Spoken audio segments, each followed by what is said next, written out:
Para controlar la estructura con la cual vemos la página que nos está mostrando el navegador, CSS define el viewport, que es el área del navegador donde se muestra el documento HTML, excluyendo bordes, pestañas y demás aditamentos, y la caja, que es el rectángulo asociado a cada elemento HTML que tiene esta estructura que tenemos aquí. Hay un rectángulo inferior donde se muestra el contenido, que a eso se denomina content. Después viene un margen de relleno interior, que se denomina padding, un borde, que se denomina border, y un margen de relleno exterior, que se denomina margin.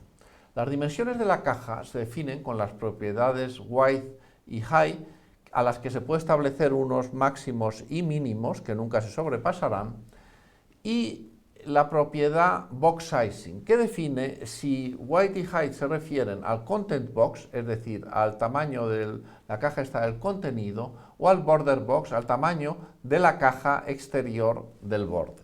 Solo se pueden definir en box sizing estos dos tipos de caja.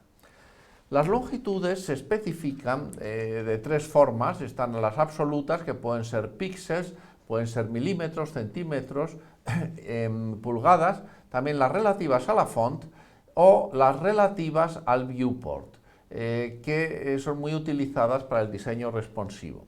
Y además se pueden definir también con otro tipo, que es el tanto por ciento, que es una medida relativa al tamaño de la caja que envuelve a la caja en la que estamos fijando las dimensiones. Este ejemplo ilustra cómo se configuran las cajas de una página web. Hemos incluido 4 cajas con bordes diferentes: body en gris, la caja padre en verde, la caja hijo también en gris, que está aquí, y esta otra caja div tío, que la hemos configurado con un borde rojo. El viewport es toda la zona del navegador que tenemos abierta, que está disponible para mostrar el documento. Body muestra solo todo lo que contiene el documento y su borde delimita hasta dónde llega el documento, que son básicamente estas 3 cajas div que hemos configurado con las dimensiones que tenemos aquí. La caja padre la hemos dimensionado con dimensiones con longitudes absolutas y la hemos fijado como un border box. Por eso las dimensiones height y width aplican a la anchura de la parte exterior del borde. La caja tío, en cambio, la hemos configurado con las mismas dimensiones, pero con un borde diferente en rojo, y el box sizing a content box, con lo que las dimensiones aplicarán a la caja del contenido. Y por lo tanto los tamaños son diferentes, ya que en este caso el padding no se añade al tamaño de la caja, y aquí sí que se añade. La caja hijo, en cambio, la hemos configurado con dimensiones de este tipo relativas a la caja exterior, a la que la contiene, que es la caja padre. Y por eso hemos fijado que sea exactamente el 90% de anchura de la caja padre y el 50% de altura. En este ejemplo ilustramos más detalles de cómo configurar cajas utilizando la tabla que vimos en el capítulo de HTML, que se visualizaba así con las reglas por defecto del navegador. Al añadir estas nuevas reglas pasamos a visualizarla de esta forma de aquí, que es mucho más bonito. Para ello lo que hacemos primero es ajustar a 0 el margen, el padding y el border spacing, que es una propiedad específica de las tablas, en lo que es el elemento tabla.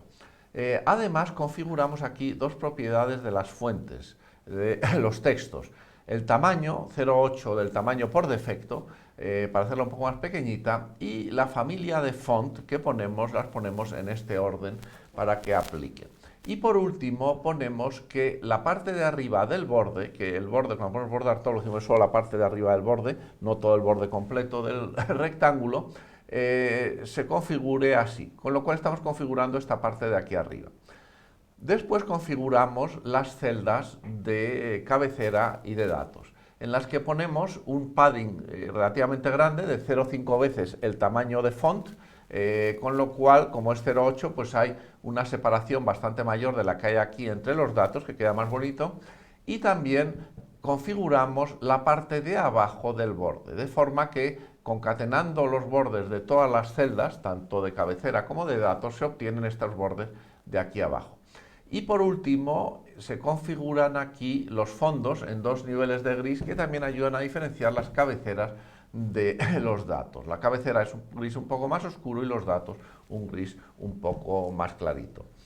Y por último, solo mencionar que hay algunas propiedades que no se han tapado por los estilos de página, estos estilos explícitos que ponemos aquí, como es, por ejemplo, que las fonts vayan en negrita en las cabeceras y normal en los datos. Esto se sigue heredando de aquí y eso se hereda de los estilos por defecto del navegador, porque lo que no añaden las reglas explícitas se hereda de los estilos del navegador. La propiedad display es una propiedad importante porque permite cambiar los diferentes tipos de aspectos visuales asociados a las cajas de los elementos HTML, como el aspecto externo. Puede cambiar el display block por el display inline y el display inline por display block, de forma que un párrafo pasa a ser un elemento de línea y viceversa. También se puede cambiar el aspecto interno, que tradicionalmente, y que es el que utilizan los estilos por defecto del navegador, es de tipo flow o flujo, donde los párrafos ocupan pues todo el espacio horizontal y los elementos de línea se van poniendo uno detrás de otro así como elementos consecutivos de una línea. Este estilo se adaptaba bien a los navegadores anchos, con las pantallas grandes, pero con los móviles hay otros aspectos internos como FlexiGrid que funcionan mucho mejor y entonces eso se puede cambiar. Lo mismo que el aspecto de caja, una caja se puede hacer desaparecer poniéndole display none o display content vuelve a aparecer en ese momento. Y así hay otros aspectos internos que se pueden configurar. Cada uno de estos aspectos hay que configurarlo independientemente del otro y todos asignando un valor a la variable display. Por ejemplo, podemos poner display inline, con lo cual ese elemento pasa a ser un inline. A su vez podemos decir display flex y pasará a ser flex en sus hijos internos y bueno, pues display content, con lo cual se verá.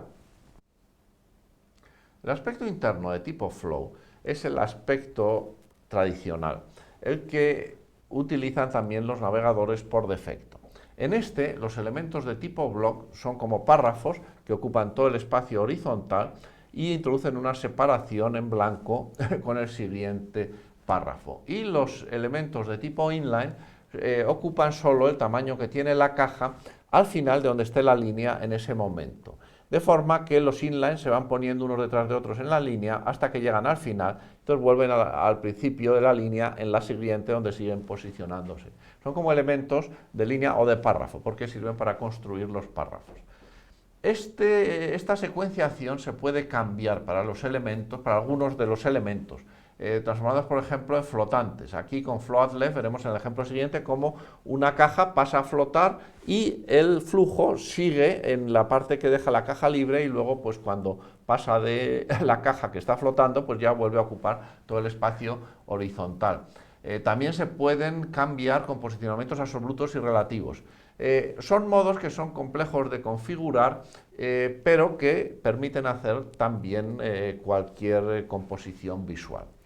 Además de Flow, han aparecido recientemente las cajas flexibles, el modo Flex, el Display Flex y la rejilla, el Display Grid, que son mucho más adecuados para configurar páginas que sean responsive, que se adapten bien tanto a navegadores anchos como a los móviles con sus pantallas pequeñas.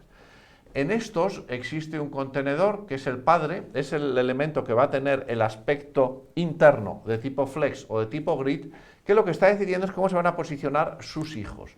Porque el flex afecta fundamentalmente a cómo vamos a ver a las cajas hijas, es decir, las cajas de los elementos HTML que están justo en la línea inferior del árbol de elementos HTML. Estas cajas hijas pasan a tener un tamaño flexible, que se define cómo es esa flexibilidad con unas reglas, y según esas reglas luego se van adaptando para ir llenando el contenedor tal y como les digamos. De forma que bueno, pues vayan siguiendo un orden de composición como el que se tiene en los párrafos y en las líneas. En el grid, en cambio, en vez de seguir este orden de composición del momento en que están definidos, el contenedor padre posiciona las cajas hijas en una rejilla. Se define una rejilla con sus cuadrados y se dice en qué parte de la rejilla está cada uno de los hijos. Estos estilos son muy fáciles de aplicar para hacer diseño responsive. Este ejemplo ilustra cómo funciona el display flow con cajas flotantes y cómo separamos los estilos en un fichero independiente del HTML. El fichero HTML debe importar el fichero externo con los estilos utilizando un elemento link, al cual tiene un atributo rel que define su relación. Esto es la hoja de estilos del fichero HTML. Un atributo href con el URL a este recurso. Aquí esto es un enlace relativo, un URL relativo, una ruta que indica que es un fichero que está en el mismo directorio que esta página HTML. Y por último, el tipo MIB. El display flow tiene que posicionar estos 5 bloques que tenemos aquí. El primero es el título que aparece arriba. Después viene la imagen que importamos de la Wikimedia y que vamos a hacer flotante. Por eso esta imagen lo que hace es posicionarse, como vamos a hacer un float left, en la parte izquierda del viewport, en la parte izquierda de la parte que visualizamos. Y dejar la parte derecha para que el resto de los bloques, de las cajas de tipo block, se vayan rellenando para que al acabar vuelvan a ocupar todo el espacio horizontal. Justo debajo de la imagen viene el bloque div, que se compone a su vez de 3 bloques. Tanto el bloque div como estos 3 elementos son cajas de tipo block. Este párrafo de texto, que es este de aquí, que se va rellenando en la parte que deja libre la imagen. Esta lista con estos 2 elementos, que también se cubre un poco y por lo tanto se rellena en la parte que deja libre la imagen, y al llegar al final, este último párrafo vuelve a ocupar todo el espacio. Los detalles de nuestra hoja de estilo son los siguientes. Lo primero es que aquí no aparece display flow, porque display flow es el estilo por defecto del navegador y por lo tanto lo heredamos. Aquí estamos en display flow siempre que no digamos lo contrario. El primer comando lo que hace es poner los márgenes, el margin de HTML y de body a 0, porque los estilos por defecto suelen tener ciertos márgenes y los quitamos para poder controlar completamente los márgenes con nuestros estilos de página. Body le ponemos un padding de 20 píxeles, un background que es este gris con el que tenemos de color de fondo y una font size un poco grande de 1,2 veces el tamaño por defecto, que bueno, pues siempre hace así más fácilmente legibles los documentos. Esta font size la van a heredar todos los elementos, ya que la asignamos al body y todos los hijos de body o nietos y en cualquier lugar del árbol lo van a heredar. Luego hacemos que todas las fonts de todos los elementos, esto significa de cualquier elemento HTML de la página, sean de tipo sans serif, sin serifas, sin ese rabito que tienen las letras, que nos da un estilo de letra que es muy legible y de aspecto así muy moderno. Decimos aquí que H1 va a estar centrado, por eso H1 nos aparece centrado y en sans serif, como hemos dicho aquí, y además con un font size que va a ser 1,2 el tamaño por defecto de cada elemento. Como este tiene un tamaño grande, esto va a ser 1,2 el tamaño que tendría si no lo pusiésemos. Después viene aquí la imagen. La imagen decimos que va a tener un padding del 5%. Ese 5% se refiere a la caja que lo contiene, que en este caso es el body. Va a ser el 5% del tamaño del body. Y la anchura va a ser del 30% del tamaño del body.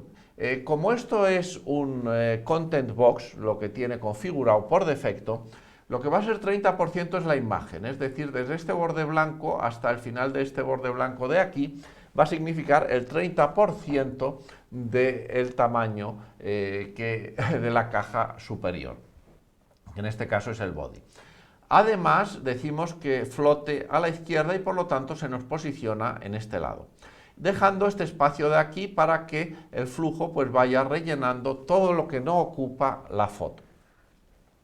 Después tenemos el bloque de texto, que es este bloque div, que le hemos puesto como de clase texto y por lo tanto todos estos comandos aplicarán ahí. El margen va a ser automático para que, bueno, aquí se ocupe todo el espacio horizontal, aquí se ocupa solo hasta la foto y aquí vuelve a ocuparse todo el espacio horizontal.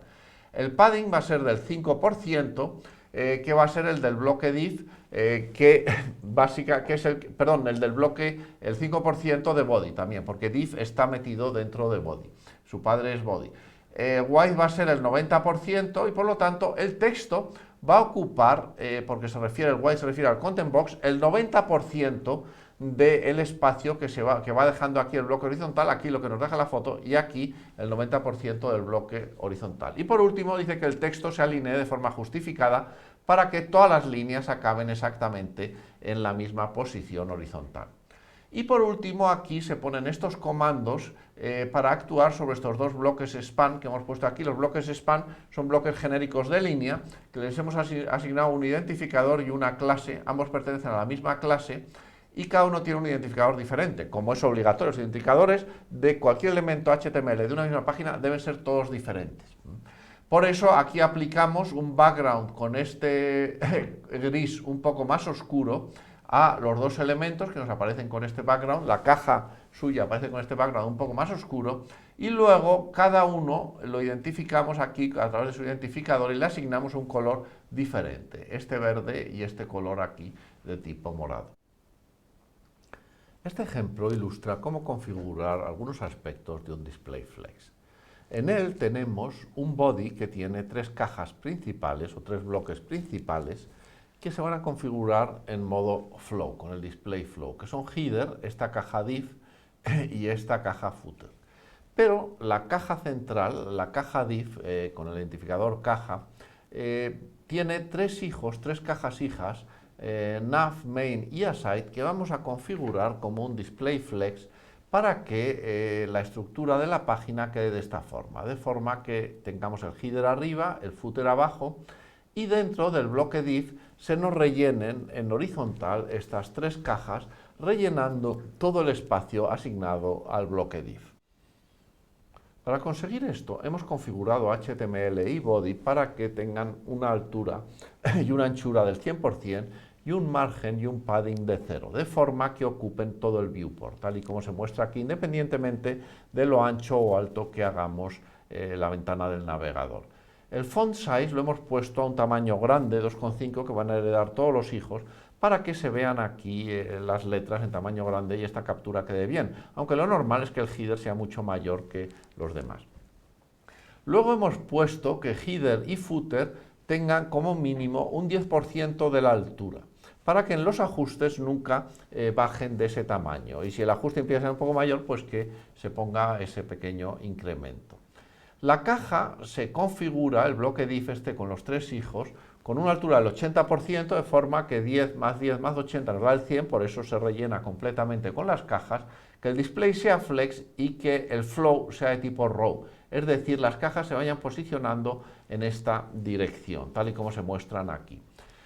Nav se le ha puesto una flex basis del 20%, entonces la base para calcular su anchura va a ser aproximadamente el 20%, y el orden 1, flex basis de main será el 60% para que ocupe aquí el máximo, y el flex basis de aside sea el 20%. Luego se ha puesto el order 1, 2 y 3, que es el mismo que por defecto, pero si hubiéramos puesto aquí 3 y aquí 1, se habría invertido las posiciones de nav y aside. Esto es posible cambiarlo en las cajas flex. Y por último, aquí aplicamos estos tres comandos conjuntamente a los tres bloques, a los tres hijos de la caja flex. Decimos que el contenido se justifique de forma centrada, este tipo de centrado será este de aquí. Como se ajustan al tamaño total, pues no va a tener efecto. Cualquiera de estos habría funcionado aproximadamente igual, pero si fuesen más pequeños, pues sí que veríamos las separaciones de esta forma. Lo mismo que en la altura, porque las cajas en un flex no tienen por qué ser todas del mismo tamaño, aquí hemos puesto center, pero bueno, si no se ajustasen al 100%, pues las habríamos visto según el modo que hubiésemos elegido, configuradas de esta forma. Y por último decimos que el borde sea sólido de un píxel y blanc, que es este borde tan pequeñito en negro. Este ejemplo ilustra cómo configurar un grid. Tiene una estructura muy sencilla con todos estos bloques div, donde el atributo class indica qué función cumple cada uno de ellos. El bloque div principal contiene todos los demás y es el contenedor. Y los demás bloques son el header. Aquí podríamos haber utilizado la marca header en vez de div, pero bueno, es otra forma de hacerlo. Aquí nav, aquí footer y aquí tenemos las celdas de contenido. La rejilla la definimos, bueno, primero definimos el color de fondo, este de aquí, y definimos el contenedor como un display grid con 5 píxeles de separación entre las celdas, con 12 columnas de igual tamaño y tantas filas como se necesiten, que es lo que dice el auto. El color del texto va a ser navy, lo van a heredar todos estos componentes del texto que existe en cada uno de ellos, y el tamaño de letra se ha puesto grande para que, bueno, pues la captura se pueda leer bien, aunque normalmente el header suele tener un tamaño mucho mayor de letra. Luego hemos dicho que el header ocupe 12 espacios, 12 columnas, es decir, todo el espacio horizontal, la navegación también, cada una de las celdas de contenido, 3 celdas, por lo tanto habrá 4 celdas de contenido. Como el texto que tienen es un poco más largo, va a necesitar 2 líneas a este tamaño y por lo tanto pues se hacen un poco más altas. Todos los elementos del grid están ajustándose automáticamente al contenido del texto que tienen dentro. Y el footer decimos que también tiene 12 píxeles. Y por último decimos que el borde de cada una de estas celdas, es decir, de los div que están dentro del contenedor, así no se configurará un borde para el div contenedor, solo para los hijos, deben ser de 3 píxeles sólido y de color índigo. Si quisiésemos cambiar la anchura de las celdas, podríamos hacerlo cambiando simplemente el grid column span igual a 6, aquí en la definición de las celdas. Y con eso pasaríamos a tener pues esta configuración que vemos.